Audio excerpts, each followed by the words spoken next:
think I'll pass you over to Monique, who's going to be hosting today.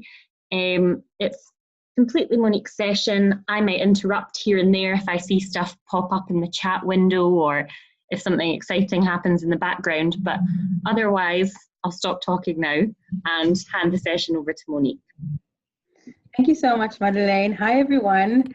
Firstly, thank you so much for having me today to, facilitate this think tank. I'm really excited about the topic that we're dealing with today. It's become a big part of my passion. And so I'm actually going to switch directly over to my PowerPoint, and just to preface what today is going to look like, is that I'll introduce myself, and I'll give a quick introduction and the lowdown of what we're going to do today. And I think just to share with you, I'm at the beginning, I would say, of this exploration around social cultural awareness, culturally responsive teaching, intersectionality. And it's been a passion of mine for a few years that I've been thinking about, that I've been reading up a lot about, but I'm by no means an expert in any of this. And so I think I see my role in a lot of these. I've led a couple of webinars over the last few months, and often I see my role as activating conversation, making space for dialogue, and really just hearing what everyone has to say about the thoughts that I'm sharing, in the hope that we can continue the dialogue. Yeah. So I will now share my PowerPoint, or share my screen at least. And then, great, and present. Okay, so can everyone see the screen? Yes. Great. And so today there'll be some points in terms of the flow when I ask a question, and I ask for people to enter answers in the chat box. That's often to save time, and we'll definitely have a conversation once or twice a day when everyone will get to either share a thought or story or their take on what's going on. But of course, feel free to chip in and or send a chat message if you'd like to share any thoughts or ask any questions. Okay, so let's jump in. My name is Monique van Willingh. This is the plan for the day. We're going to look at social cultural awareness, a little bit of privilege. We might do a bit of personal storytelling, but what I really would love to get today is intersectionality and the framework around that. We might not have time to do culturally responsive teaching today, but I'll certainly send the whole Prezi forward, and I'm happy to send the bibliography as well, just as a starting point. Let me just see. So sorry, I just want to share a little bit of my background. So my name is Monique van Willingh, and I am from Cape Town, South Africa. I was born and raised in Cape Town, this is my family, and about 7 years ago I came to the USA, and what I started was as an Alpha STEMmer at the New England Conservatory in Boston. And there I was an Alpha STEMmer fellow, which looked at study using music as a vehicle for social change in Venezuela, firstly, and then looking at how that movement moved across the world. After that, I did a Master of Arts in Teaching degree at Willingh School of Music of Bard College, and that's the institution that I'm working for now. So I'm now the Director of Music and Social Change at Willingh School of Music, and the place where a lot of these thoughts around culturally responsive teaching and intersectionality, the place where it really started and developed was really in that MAT program with my colleagues and faculty in that space. That was really the space where I got to delve deeply into this. And then for 2.5 years, I was a music director at the Alpha STEMmer inspired program with the LA Philharmonic called Yola at Ola. And of course, there are a lot of these questions. A lot of this was where I did the practice around this, working with kids, working with their families, and also working with communities that I had a lot to learn about. That's when a lot of the thought process around this came into play. And of course, worked with many teaching artists in that capacity. And then I want to share maybe one more thing about myself, is that for many years as a youth in South Africa, I was part of an orchestra called the Miyagi Youth Orchestra. And this was one of the first diverse orchestras in South Africa, with musicians of various color. and ethnicities. And it was really in this space, this orchestra somehow had us play. We had a whole classical repertoire, which we played internationally with, but we also had a whole second concert of jazz music and indigenous music and own compositions. And it was really in this orchestral space, it really allowed us to come forward fully ourselves. Where a lot of the conversations around race, ethnicity, sexual orientation, and things like that came into conversation as young people. So in this space, I literally saw how music can be used to change the narrative. And so this is the impetus for my passion around this in terms of teaching artists. So moving into what is culture, I wonder if we could do a quick chat in the chat box. And if you could just actually enter into the chat box answering this question. So I'll stop the share and just answer the question, if you're willing, what is culture to you? Maybe just a sentence or two or a word. It'll take like a minute or so to just type in. Thank you.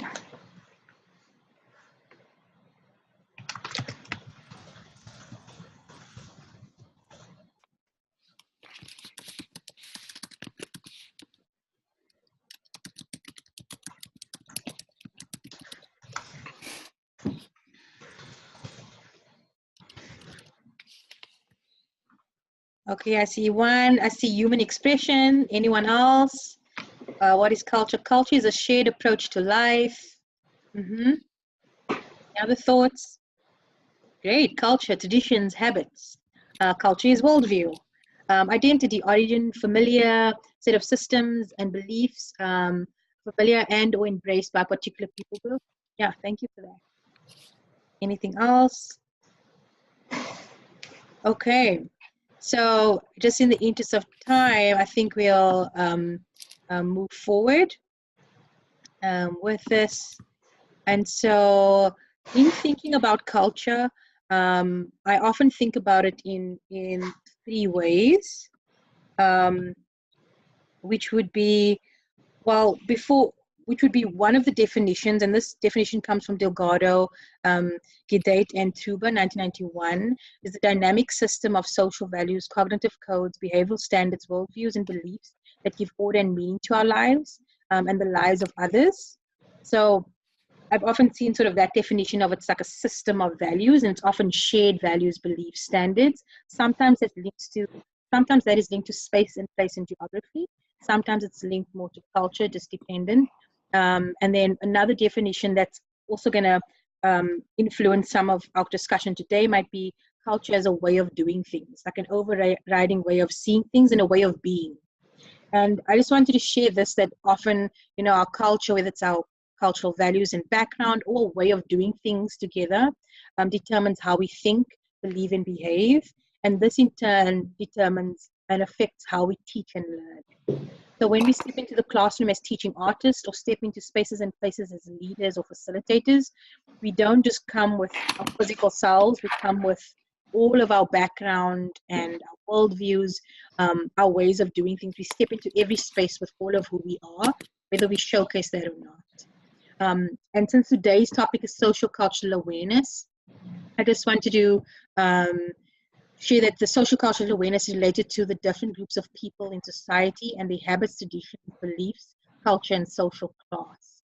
So today, we're actually looking at, there's a definition of culture as a way of, a combined way of doing things, or a shared set of values and beliefs.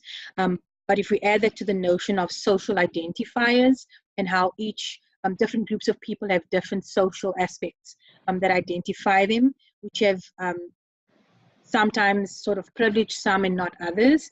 We're sort of going to look at all of this as a framework all together today. And so in terms of culture and education, I think there's no escaping the fact that education is a social cultural process. And just in thinking about this, if I think about teachers, I think as teachers, we step into spaces, or as teaching artists, we step into spaces with our personal cultural background, with any prejudice that we might have, because we all have some type of prejudice. It's quite natural, or biases. and then preconception. So we actually all step into spaces with a mixed bag of these things. And then we have our students also step into the spaces with a mixed bag of these things. And in a sense, we construct an environment of meaning together. And that's the other definition of culture, is a way of doing things and overriding understanding and culture that we set up. And I think what I'm hoping to discuss in this conversation is, what does that look like? And knowing that when we construct an environment of meaning together, it can either be intentional or we might not use intention. So a lot of this is, how do we use this type of knowledge and exploration in a way that has intention. Okay, so I'm going to play this video. It's a video just talking about privilege, and it's the privilege walk. Yeah, so we'll play the video and then we'll actually get a chance to speak and discuss privilege. Okay, so here goes.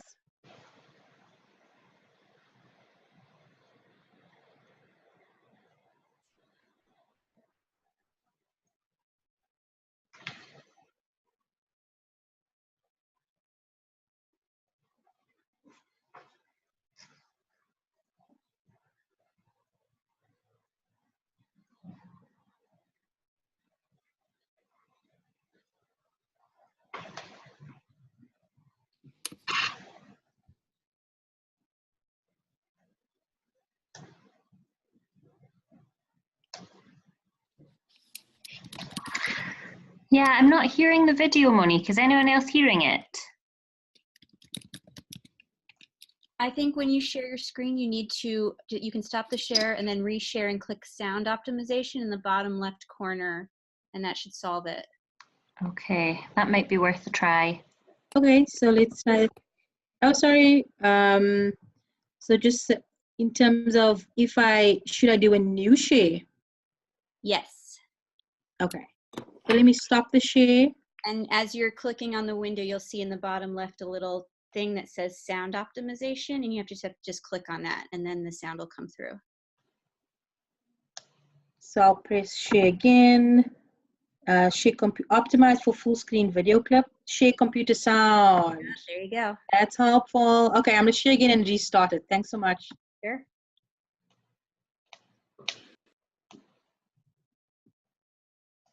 Some people are born into families where they have to walk miles just to get water. All I have to do is turn on a faucet. That's privilege.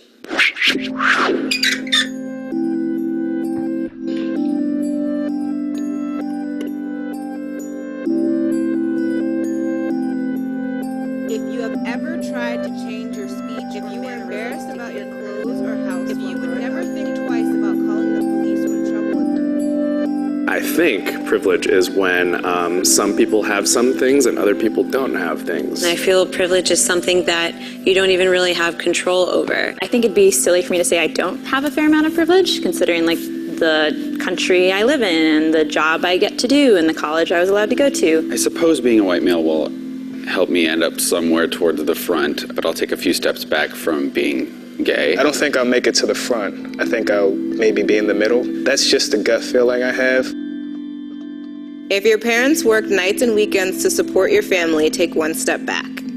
If you can show affection for your romantic partner in public without fear of ridicule or violence, take one step forward. If you were embarrassed about your clothes or house while growing up, take one step back.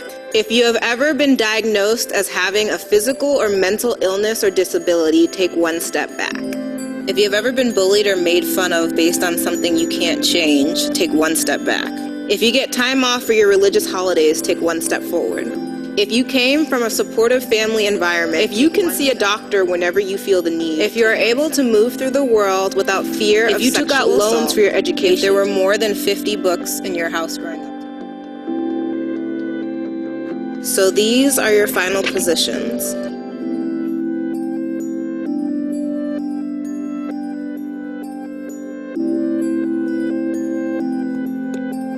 I think it felt kind of strange for everyone. It's a hard thing to discuss or even reflect on. It was very awkward. I think when you can represent it so visually like this and so immediately, it definitely takes on a new form. I think we were like all joking around in the beginning. It was pretty lighthearted, and as soon as the questions started coming in, the mood shifted immediately, and we all it was just silent. Just looking back and seeing like a bunch of people behind you is not a good feeling. It's like weird how you want to like hold on to explaining a certain privilege, like, oh, but that's not actually me, because like I had to work really hard for that. So it's weird to like take a step forward when you feel like you're taking a step forward with someone else, but you wear a lot of the baggage of like how those things were hard. It was like more emotional than I thought it would be. It reminded me of when they talk about slavery in high school and you feel like angry for a few days, but then you just realize like, this is how it is.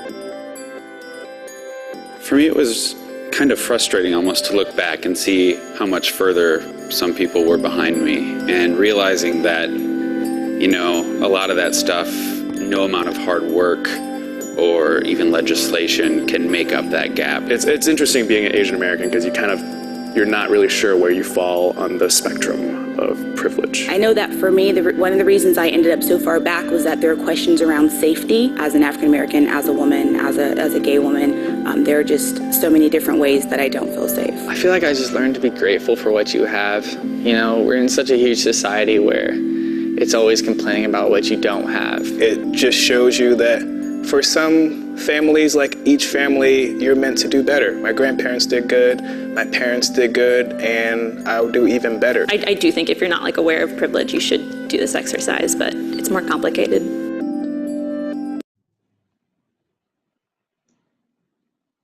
So thank you so much for watching the video. And now we're actually going to transition into thinking about and I'd love for you to, if you're open to it, this could be a great time to, I think we could take like 5 or 6 minutes to literally just discuss what thoughts came up for you in the video. Did maybe a story come up for you? Did a question come up for you? And let's talk about privilege a little bit. We can talk about it in terms of our personal lives, and then if you also want to start on what it means for your teaching artistry, you're welcome to go there. But yeah, what are thoughts initial thoughts that come up after watching the video? And have any of you done the privilege walk before? Yeah. So feel free to share.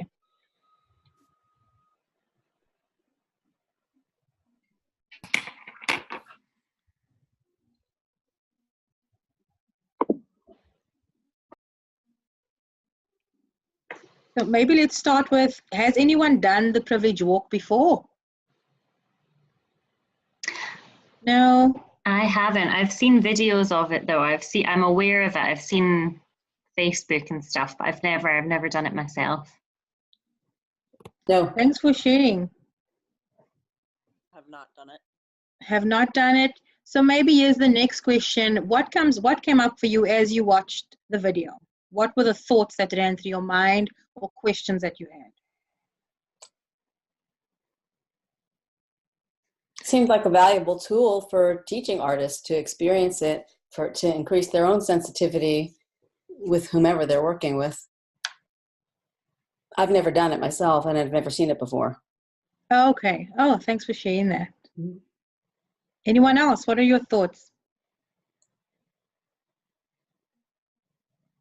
I see from the chat, I think it looks like Katie's managed to do it before. She's taken part in one.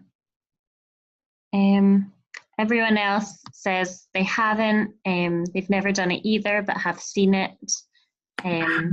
Someone's just new to the conversation. Welcome. It's Christina.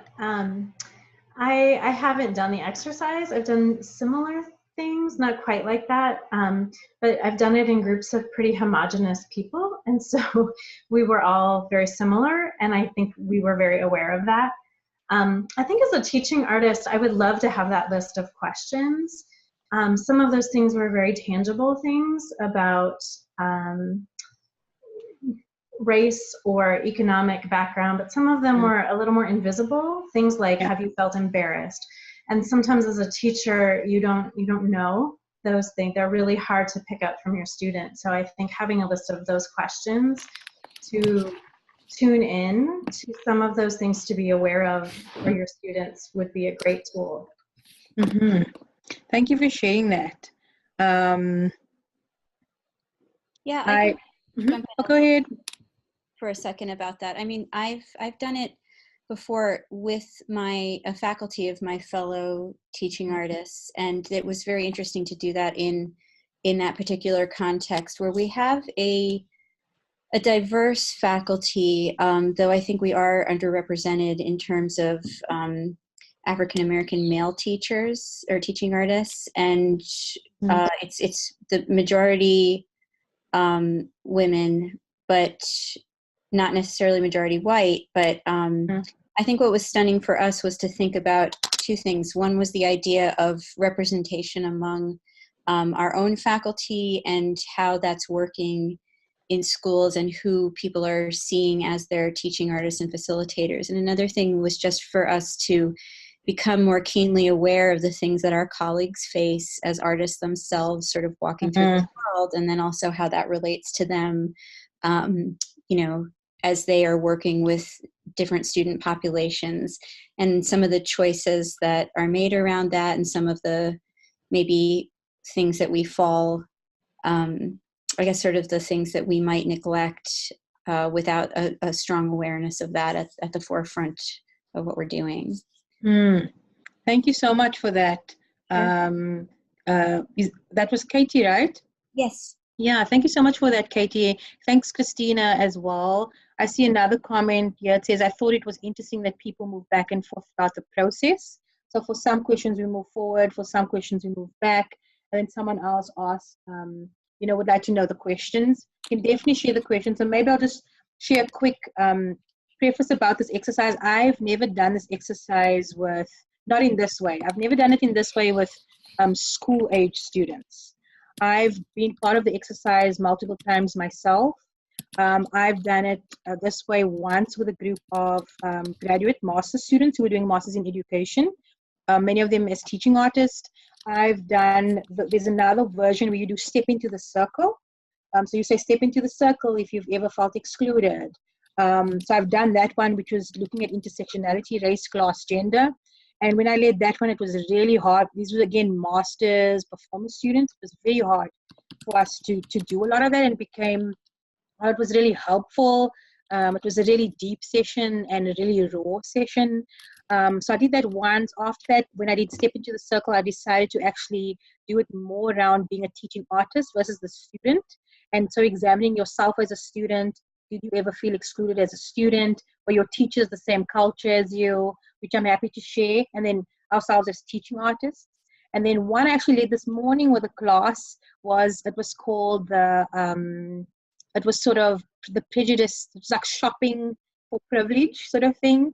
And this was a really interesting one. And I love that the students always give feedback around what they did and didn't like. But this one was where each privilege cost $100, which is interesting, thinking through the lens of class. But putting that aside, each one cost $100, and then different groups of students were given different amounts of money to shop for the privilege. And that really hit home without them having to move in the room themselves. The discussion itself hit home around constraints that certain people groups may have. I see Beth, which country, cultures, perspectives, or point of view are the questions based on? Very good question. So we're going to do intersectionality. We're going to move into intersectionality soon. And the way this framework is actually set up in the way I'm sharing today is definitely a USA framework. That's something that is very important to know. This would be, while I think the framework can be taken and used in many different spaces and places and countries, I think what the framework is going to look like in every space is different. So that's a good segue for us to actually move on. So I'm going to go back to sharing my screen. Thanks for your participation. I love that. That's wonderful. Begin to move forward. So what is privilege? And here's just this unearned privilege, but here's just a quick definition. And I do want to share that I know that all of you are teaching artists and leaders and experts in your own right. So I don't share definitions. By no means do I think that you don't know this or haven't engaged with it, I think I love sharing definitions to ensure that we're accessing the conversation from a similar place in terms of this conversation. I've found that helpful for some conversations. So I'm just going to read this. Privilege is the invisible advantage and resultant unearned benefits afforded to dominant groups of people because of a variety of socio-demographic traits. Privilege provides economic and social boosts to dominant groups while supporting the structural barriers to other groups imposed by prejudice. This is from the Encyclopedia of Social Work, and it just speaks about how there are invisible advantages and privileges that some social groups have. And often it's sometimes in the interest of that social group to keep that structural barrier going for others. So we're actually going to skip the storytelling. We did a little bit of it now. And just as a preface to intersectionality, because I really want us to have the discussion about intersectionality, I want to hear your thoughts. But just to share as an intro, so oppression, looking at the isms like racism, sexism, classism, whether we're looking at indigeneity, nation, language, all of those type of things, realizing that oppression and structures of power happen at multiple levels. And this becomes important for this conversation as we walk through it. It's reinforced by societal norms, institutional biases, interpersonal interactions, and individual beliefs. So if you look at the bottom, there's the individual belief, and that, for example, would be you, me. What do I feel about, what are my feelings, my beliefs, my values, my culture, my background? Then the next one would be interpersonal, and this is where we begin to speak about, engage, actions, behaviors, language. So when we start engaging with each other, we now have two individuals or a group of individuals with their backgrounds now engaging around a topic. And then institutional might be legal systems, education systems, public policy, things like hiring practices, media, images. So institutional is the next level. And in societal or cultural, often pans out as collective ideas about what is right. And it's often the dominant group in certain spaces. And we'll talk about what dominant can constitute, but often it's the dominant group that sort of shares these overriding collective ideas of what is right in inverted commas, and what everyone else should maybe, ascribe to. So I'd like to share the intersectionality framework. There's many ways you can use it, lots of ways of naming it. But today I'd love, I actually found this on the USC, University of Southern California website. In the therapy section, MSW section, there's a diversity toolkit there. I'm happy to share that link as well. I love the way they did this. So in their framework, it looked at the agent being the members of a dominant social group, privileged by birth or acquisition, knowingly or unknowingly, who sometimes or often exploit and deep unearned advantage over members of the target group. And then a target group could be described as members of social identity groups who are often discriminated against, marginalized, disenfranchised, oppressed, exploited by an oppressor's system or oppressor of institutions without identity apart from the target group. So another word for agent on the top might be sort of the group that is dominant. Another way to look at it could be the majority. In some spaces, the majority is the dominant group and they are the agents. In other spaces, for example, in my context back home in South Africa during apartheid, through colonization and, we had a minority actually be the agent. So we had those who were Caucasian or white were in the minority. They were about 12% of a 70% black nation was actually had the power. And then those who are the target underneath are often those who are discriminated against, oppressed, exploited. And so I encourage you to think about your own country or your own space or place and think about who are the agents in your space and what is the cultural makeup of your agents, and think about history, think about what that means for overriding messages, because it definitely would mean something slightly different in every context. One more thing before I share the framework is that why I really love this framework. I've been through so many conversations around race, ethnicity, class, and these conversations are always heated and hard to have, especially when it's colleague to colleague. I think, when you're sort of leading a group of students to something, that's one thing. But in order to go through this process ourselves, which we've got to do in order to lead the process with others, it can be super hard to have the conversation. It just gets super tense, awkward, and there's a lot of guilt in the room. There's a lot of maybe anger. There's just a lot of emotion in the room. And I find that this framework for me, it really hits home that for the most part, not for everyone, but for most individuals, in some space in this framework, we both a target and an agent of oppression. And that's important to know because it means that me as Monique, there are spaces where I need to be an ally. There are spaces that I don't understand fully. I need to learn about. I need to ask questions about. I need to not speak for others in those spaces. But there are other spaces where I really need my voice to be heard. I need to speak up for myself. In those spaces, I need to advocate for those who are in a similar group. And so the framework to me seems like a good way to engage with that. So what is intersectionality? It's basically the intersection of social identifiers. And these are some of the identifiers on the screen: indigeneity, class, sexual orientation, sexuality, racism, religion, gender, age, ability, language, nation, immigration status. And these were the few that we are looking at today. I'm actually going to skip this for now.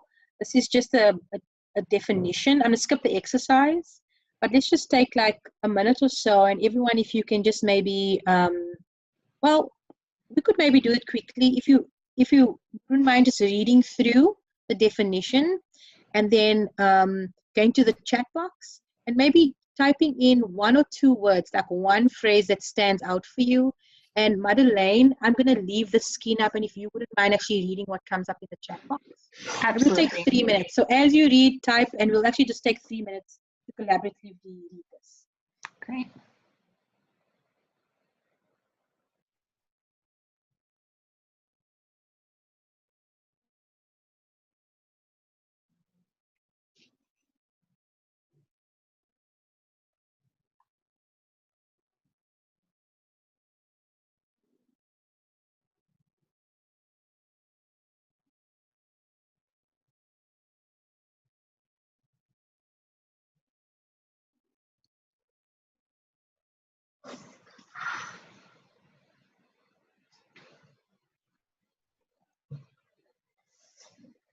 Okay, we have a few phrases coming in already.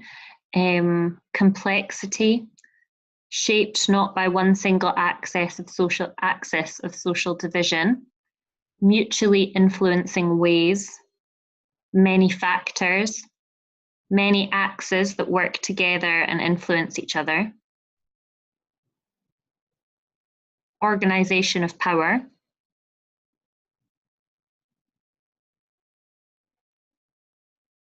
access to complexity, intertwined,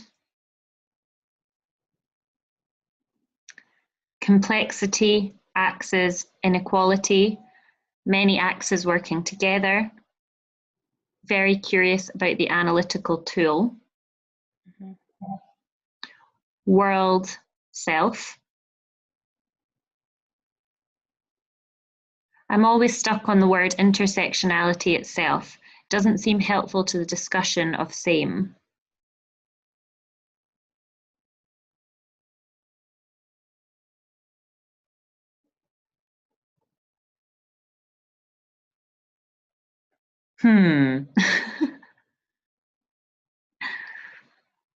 Same? Question mark.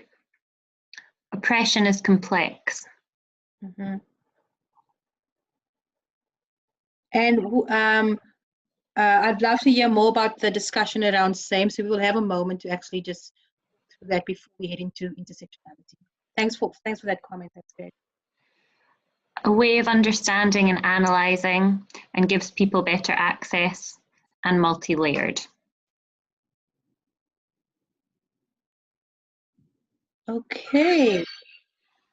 I think we can maybe move on. So if whomever shared the one around it may not be helpful around the conversation around same, would you be open to sharing with us what that looks like for you just before we head into the framework? Yeah. I think there's a misunderstanding about what I was trying to say. So that may be cultural too. So I was saying, I think the word itself doesn't help simplify the concept. The word itself is overly complicated. It may be more complicated than the topic. And so all I was saying was referring to itself. So I was saying intersectionality seems like a difficult word to discuss intersectionality. Not that there's sameness in people, but just this to discuss that topic. Really, it's just it's an American turn of phrase. So. Thank you so much for that, and I love that. So it just seems to me that word is always and clearly my issue, but it seems like a pretentious word to discuss something that we should be becoming more comfortable with, and the word itself can be off-putting or confusing and required a very long definition. So it does. That's so true. So I just find that a baffling choice of words to discuss something that we probably all encounter in some way, shape, or form, and maybe even embrace, but would never think to use that word for it. So thanks for that, and maybe I can share a bit around the history of the word. I'd be happy to share the reading sources where I got these from, and so intersectionality actually came from the feminism movement in realizing, and I see someone actually alluded to that here, Veronica was saying how it's multi-layered, and initially it came out of thinking, for example, in the feminism movement, females have very different experiences to one another. And so, for example, a black queer woman would have may have a different lived experience to a white queer woman, who might have a different experience to a heterosexual woman of color, to a transgendered black female. So there was this realization that while we are all in this for feminism, there's there are different lived experiences, and that those lived experiences deserve space and time and energy to speak through or to understand. And that is evolved now into intersectionally actually encompassing a framework. So let me maybe share the framework, because that might be really helpful in terms of a basis for the rest of the conversation. And I do agree, I think this has been my challenge when doing webinars or leading classes around this, that it does take a lot to, and I don't have the answers, so I'm hoping to hear from you, because maybe some of you might do this a lot already, but it takes a lot to set up some of the framework, because often I realize that when I walk into spaces, people don't have a shared language around it, and therefore it's difficult to speak about what we're speaking about. Sometimes, if we don't understand what privilege is versus sort of oppression, and that it's at different levels, it's sometimes difficult to have the conversation. So yeah, that's something I'm definitely thinking through. So here's the framework. I found that I've taken this from a couple of spaces. Definitely, I of course didn't create it myself. And I think sometimes seeing the whole framework can be overwhelming for people. That being said, I think engaging with the whole framework is useful. So what we're going to do is I'm going to speak through the framework, and then I'm going to show you how the framework pertains to me and what that means. And then we're going to have a discussion around any thoughts, and maybe we'll end with a short thoughts around what this means for teaching artistry. So if we look at the intersectionality framework, on the left-hand side, we have all the social categories. On the top axis, we have the target, which is the excluded group. Remember, this may be in minority, and it's the group that doesn't have sort of the power in the space, often excluded. Then on the right-hand side, top axis is the agent, which is the dominant group. Remember, dominant is power plus the ism often. So it's power plus privilege. It may be in the majority. It may be political. So that's just context. Remember, this whole framework through which I'm sharing it today is through the US context. So if you look on the left, we have racial, racism. The excluded group going across would be people of color. The dominant group, agent group. in the United States would be white Caucasian people. In terms of class, excluded would be underserved communities, and then agent would be middle or owning class. Gender, the target group would be women, transgendered people, and the agent or dominant group in the US would be male. Sexual orientation, the target or excluded group has been LGBTQI plus people, and the agent and dominant group have been those who are heterosexual, identifies heterosexual. In terms of ability, we have people who are with disabilities, who are differently abled as the excluded group, and dominant group would be people without disabilities who are able-bodied.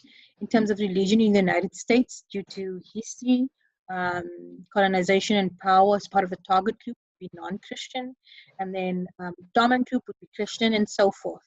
Maybe one other thing that I might pull out here would be like looking at youth, for example. There's excluded groups that often be children and young adults in terms of their voice being heard, and the dominant group old adults. Maybe further down, you might look at immigrant status. Excluded groups in the United States have been immigrants, and then those in the dominant group, US born, indigeneity, which might be very interesting to many countries. Represented would be those who are indigenous, so often the excluded group. In the United States, those would be Native Americans. And then those with a colonial background, or the dominant group in this category would be anyone who's not indigenous. And then there's of course, around language in the United States. So let me actually, let me go to what this looks like for myself. And I often share this just to think through. So I feel like at this point I see the world through this lens, and looking at this lens makes me realize like which spaces I need to be an ally in, which spaces I need to lift the voice of others. And also it's reminded me, and it's made me do some learning around the things in a sense that I get to, in inverted commas, experience because of my privilege in various areas. So I'll just quickly go through this. I'm a person of color, so in that space I need my voice to be heard. Class, I definitely grew up in an underserved community, but now I'm in middle or owning class, so I am a woman. So in that space, I would need my voice to be heard. I'm heterosexual, so in that space, I'm in the dominant group, and it means that in that space, realizing that I've got things to learn. Asking questions is good. Not making assumptions.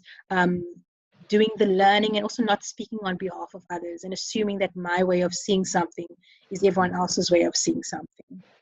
The rest, same with, I'm able-bodied, I have a Christian background, I'm an older adult, so in all of those spaces, I really need to ensure that I'm making space for others and making space for others' voice to be heard. And in those spaces, in terms of these conversations, it's really about listening and learning. So I see there's a comment. So let's actually move into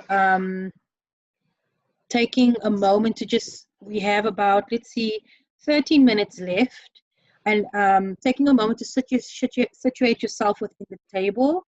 Let's have a discussion, and let me just show you this quickly. We're not going to get time to necessarily do this exercise, but this is something sort of to think about as we examine ourselves. The next step is examining our world and seeing, like, I am, where do I sort of lay within this? My co-workers, so the people around us, the students I teach, the teachers I'm with, the doctor that I go to, like basically there's people who we engage with, the people in my neighborhood, people who regularly visit my home, my neighbors. Where do they fall within this? And what does that really mean? What does that mean? Great. So I'm going to stop sharing, and let's have a discussion around this slide, maybe situating ourselves in the table. Any questions that you have? What does this mean for us? And are there aspects that you're curious about or surprise you?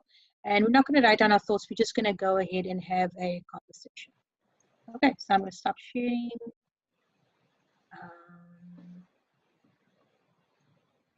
Great. And I'll just read here. I see someone said it is interesting for self-assessment, especially to understand personal biases. Gerardo says, I see what you mean. MC, Ruth says, I understand the framework, but how could we complete this for anyone else but ourselves? True point. Surely the point is to explore our own identities and voices, but not to make any assumptions about the others. Yeah, definitely, Ruth. That's definitely the point. I think a lot of this process is about understanding this ourselves. And I think realizing, I think a lot of us as teaching artists I meet so many people who, even in leadership circles, who are very excited about this work. I meet fewer people who are willing to go through this process deeply themselves before they do the work, because it's hard and it's challenging and it doesn't feel good a lot of the time. But I strongly believe that I cannot curate a process around this for anyone else till I've gone through process myself and at least spoken through it with others. Yeah, so it's definitely a personal process, but maybe to speak to assumptions about others, that a lot of the way the framework has been developed in terms of this US framework is taken from history, taken from statistics. So it's sort of an amalgamation of social identifiers in the US, and that's how this has been built in the US context. Question, how can it be broken down to include peers or fellow participants? That's a good question. In terms of engaging, maybe. Hi. This is Chitra. Hi. So yeah, in terms of hold on.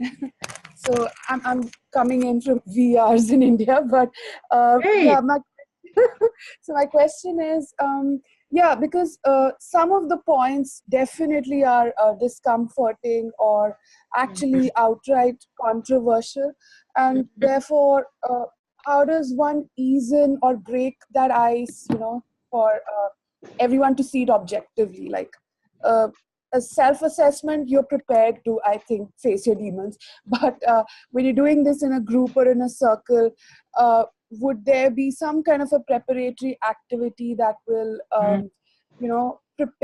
prepare you to, let your guards down and get into this as a group activity? Like, I think the framework that you showed, when I was probably jumping for a question immediately, but I said, okay, let me wait for you to finish. And then I saw, okay, as a self-assessment tool, it is really important to identify where you have your own privileges and, subconscious privileges also, and the sense of power or entitlement, which we're not even conscious of. But in a group, somebody may, be very defensive and say that, oh no, I'm the oppressed one, when they may be this, somebody who is already privileged. And I think when I'm saying privilege, one of the games that comes to mind is, it's like I don't know, maybe a theater game, but it's about people standing in a row, and then a series of questions that is thrown at them, that which is the person who's been able to access a school in their childhood, how many people walked to the school, how many people had a conveyance. So I mean, basically what that game does is people walk as many steps forward to understand the kind of privileges. So I mean, it as I speak, that activity comes to my mind, but I'm sure there could be more such tangible mapping tools, such that everyone can see that we're not in equal position. Like, we often talk about equality, but there isn't any equality in an ideal sense. Thank you so much for that. Yeah, thanks for that. And so just to let you know, the way I'm sharing the framework with you today is probably not the way I'd share it with a high school group. This is why I actually haven't done it with a high school group. I've seen many exercises online. There are many ways to do this. I've been trained in talking circles, in restorative justice as well. And so I think definitely when doing anything like this, it's important to set up a safe environment around what it looks like. And often that looking at using I statements, that's confidentiality, that's trust in the circle, and also deep listening. What does deep listening look like? So it's being able to really intentionally set up the room in that way. And then I think definitely there might be a couple of exercises that you do. I don't know if I would share this framework as it is at the student level, at high school level. At that level, I might opt to try and do like, the way I initially engaged with this was we take a deep dive in race. Then we took a deep dive in ethnicity, then ableism.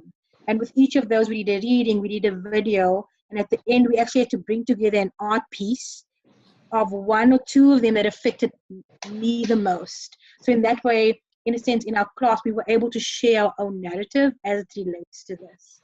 So and this is why I'm wanting to have these conversations, because I would love to build some curriculum in the music realm at some point around this. But more than just building curriculum for young people, I just feel so strongly about the adults. The adults in the room, we've got to go through this process ourselves. And I haven't been to I've been to quite a few trainings, but I think there's, especially in the music world, we've still got to sort of hit the nail on the head around how do we train ourselves to have this conversation, and how do we bring in other people who are already doing this work. And I've seen a lot of this great work done in the theatre realm. So I know we've got a lot to learn from theatre and from literature. I've seen a lot of great work done in terms of literature, reading, writing workshops. Yeah, so thanks for those questions. And I'd love to continue maybe to share ideas, and, you know, that would be a great way to continue some of this. Thank you for sharing that. Oh. Thank you. It was useful. Awesome. Maybe we have 5 more minutes left. Do we have any other questions or comments, or yeah?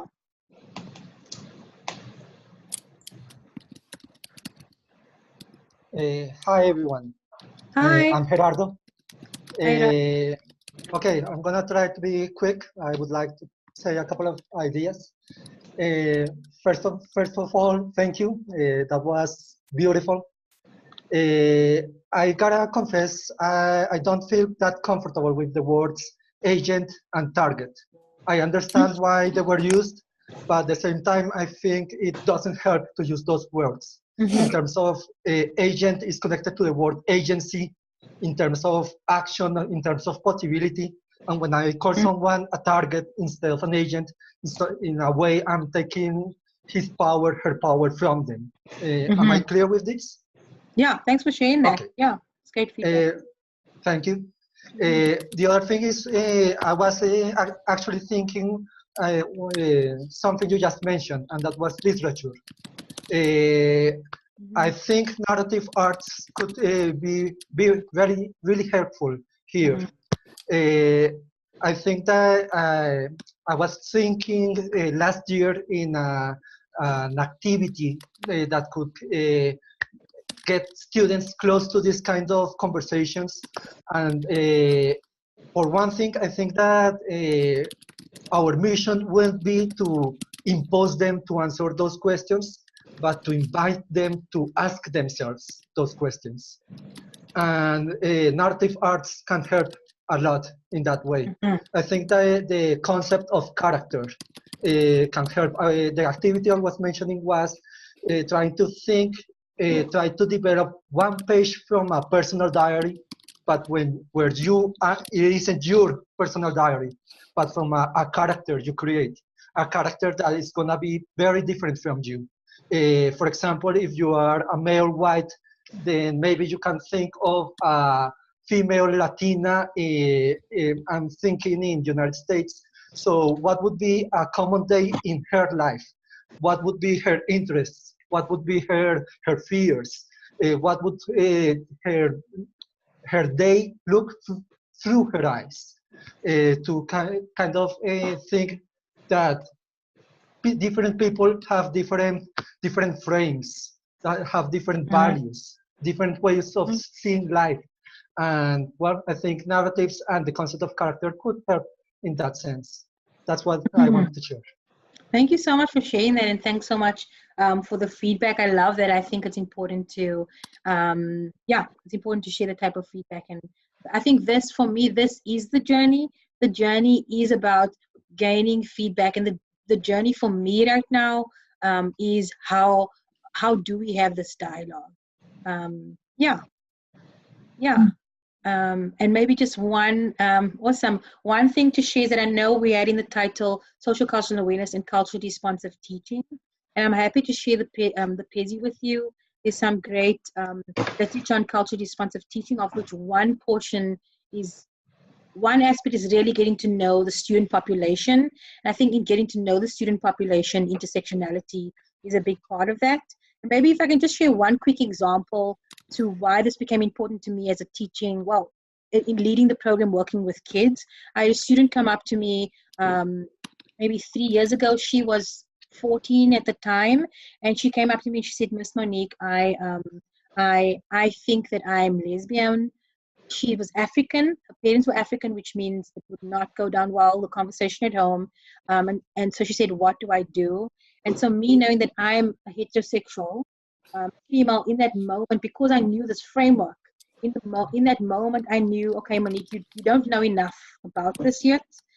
Your role in this is going to be to support the student in their journey and having them ask questions. So she joined a group at a school. We went to a nonprofit that worked with LGBTQI youth together. We looked at definitions. And so we actually went through the exploration journey together in support of that. But what was important in that moment was, I think, me acknowledging that I don't know enough yet. That my role is to lift the voice, because I can't assume to know enough. So that's why this became really, I'll go ahead. Thank you. I just want to direct you slightly to our comments section. Some people have been sharing some things. Maybe you want to browse. I think we've had a couple of book recommendations, some people sharing some stories. So I know we're kind of coming to the end, but maybe you want to have a glance over those and see if there's one you want to sort of comment on before the end. Oh, great. Thanks for the book. Prepare the environment. Awesome. Thanks for that. Important to have a circle of trust. That's true. And Talking Circles is a great training to do around that. Dig deeper, case by case, sexuality, gender, race. Totally agree. I think to do a deep work around this, we've got to look at each one and then the dynamics around each social identifier. Oh, great. Identifying themselves in different ways and self-assessment. To better understand, so through the self-assessment, being able to better understand one another and ourselves. Yeah, that's very true.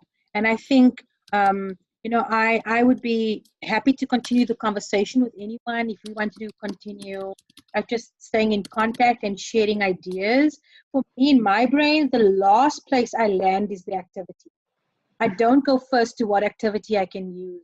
I tend to go to, do I actually understand this enough to figure out which activity is good to use? And I personally don't think I'm there yet. So I'm on a journey to understand and discover and learn. And then I know at some point it's good to turn. So it's good. It might be great to share activities and share books. I have a reading list. We can maybe share some reading lists, and I'd be open to that. Yeah. Great. Well, on that note, Monique, with your permission, and I said this at the start, but I see we have some new people that maybe missed the first 5-10 minutes. This session is recorded and will be archived for those in different time zones that couldn't meet us today. But with your permission, I'd also like to send a group email just thanking Monique and thanking you all for participating. And then that can be the start of a chain. If you want to be in touch with each other, if you want to swap ideas, please do. If you would like to not be included in that chain, you all have my email. There is no pressure or judgment if that's what you decide. Just let me know and I'll add or not add you to that discussion. So that will hopefully allow you to keep some of these things going. There's also the opportunity to organise follow-up Zooms, follow-up chats, follow-up webinars, however you want to. I'll leave that to the group to decide how you feel and what you want to do. But I'll start by introducing you all via email and you can go from there. And Madeleine, maybe if I can just jump in and say that if you have a lot of expertise in this area, please let us know. You know, I know it can be very frustrating if you've already done all this legwork and then a lot of us are sort of like 5 light years behind, not behind, but just learning. So do let us know if you further ahead on the journey, and yeah, it'd be so great to learn from each other. Great. Well, unless anyone has any closing comments that you want to say before we sign off, thank you very much for joining us. I'm a big advocate for these new think tanks that we're doing, and I hope that you'll join us for future sessions, and I hope that you'll spread the word among your colleagues, Twitter, Facebook, what have you. I hope if you found it useful, you'll spread the word and help us grow the network internationally. And like I said, again, for those who missed the beginning, if you have an idea for a session you'd like to host yourself, it can be on anything you like, and it doesn't have to be in English if that's not your working language. Just email me and let me know, and we can talk about how that might look. So in the comments are just thank yous to everyone, right back at you. And thank you. I think on this note, we'll sign off and move to an email chain. So thank you very much for attending, everyone. Thanks, Monique. Thank you. Thanks. Bye. Bye.